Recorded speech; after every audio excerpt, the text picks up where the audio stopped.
അപ്പൊ ഇന്നത്തെ വീഡിയോ എന്ന് പറയുന്നത് ഇന്നത്തെ വീഡിയോ അല്ല, ഇന്നിപ്പോ ഞാൻ നിങ്ങളുടെ മുന്നിൽ വന്നിരിക്കുന്നത് എന്ന് പറഞ്ഞു കഴിഞ്ഞാല് ഞാൻ പറഞ്ഞല്ലേ ഇവാമോനൊക്കെ പാലക്കാട് പോയി എന്നുള്ളത്. അപ്പൊ പാലക്കാട് പോയി കഴിഞ്ഞപ്പോ എന്റെ ഉമ്മ എനിക്കൊരു വെറൈറ്റി സാധനം കൊടുത്തു വിട്ടിട്ടുണ്ട്. അപ്പൊ അത് നിങ്ങളത് കാണിക്കാന്ന് പറഞ്ഞിട്ടാണ്. അത് നിങ്ങൾക്ക് കാണുന്നുണ്ടാവും. ഞാവൽപ്പഴം. അതെ, ഞാവൽപ്പഴമാണ് കൊടുത്തു വിട്ടിരിക്കുന്നത്. ഒരു വെറൈറ്റി സാധനമാണ്. അപ്പൊ നമുക്ക് ഈ ഞാവൽപ്പഴേ കുറച്ച് മുളക് പൊടിയും ഉപ്പും ഒക്കെ പാടെ ഇട്ടിട്ട് കഴിച്ചു നോക്കാം. നമുക്ക് സൂപ്പർ ആയിരിക്കും സംഭവം. അപ്പൊ നമുക്ക് അതൊന്ന് ചെയ്ത് നോക്കുക. നമുക്ക് കുറച്ച് മുളക് പൊടി,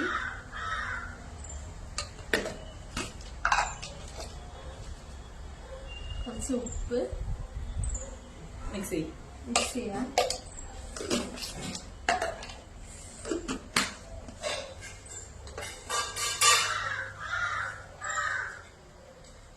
പൊട്ടാതെ മിക്സ് ചെയ്യണേ. പൊട്ടിയ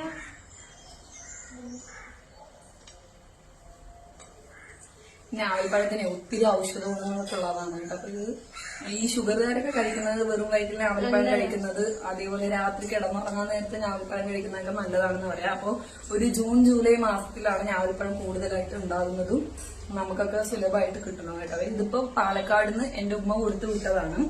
അപ്പൊ ഇവിടെ ഞാനിപ്പോ ഉള്ളത് ആലപ്പുഴയിലാണ്. അപ്പൊ ഇവിടെ കിട്ടുമായിരിക്കും, എനിക്കറിയത്തില്ല.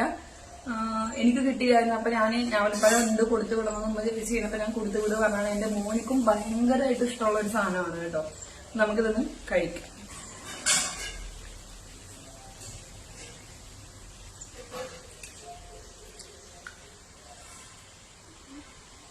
സൂപ്പർ. നല്ല മധുരമുള്ള ഞാവൽപ്പഴമാണ്. അപ്പൊ അതിനകത്ത് നമ്മള് മുളക് പൊടി ഉപ്പും കൂടി ഇട്ട് കഴിഞ്ഞപ്പോ ഒരു ഉപ്പും എരിവും മധുരം എല്ലാം പാടെ വന്നുള്ള സൂപ്പർ ടേസ്റ്റ് ആണ്. കുറച്ചും കൂടെ വെച്ചിട്ടുണ്ടെങ്കിൽ നല്ല ഉപ്പും മുളകും കിട്ടും. എനിക്ക് ക്ഷമയില്ലാത്ത കാരണം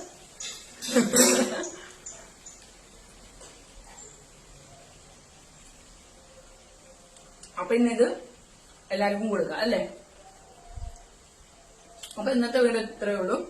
അപ്പൊ നിങ്ങൾക്ക് ആർക്കൊക്കെ ഞാവൽപ്പഴം കിട്ടിയെന്നുള്ളതൊക്കെ ഒന്ന് പറയണം കേട്ടോ. ഞാവൽപ്പഴം ഇപ്പൊ എല്ലാവരുടെയും സുലഭമായിട്ട് കിട്ടുന്ന ഒരു സീസണാണ് ജൂൺ ജൂലൈ മാസത്തില്. അപ്പൊ അത്രേ ഉള്ളൂ. ബൈ. അടുത്ത വീഡിയോയിൽ നമുക്ക് വീണ്ടും കാണാം.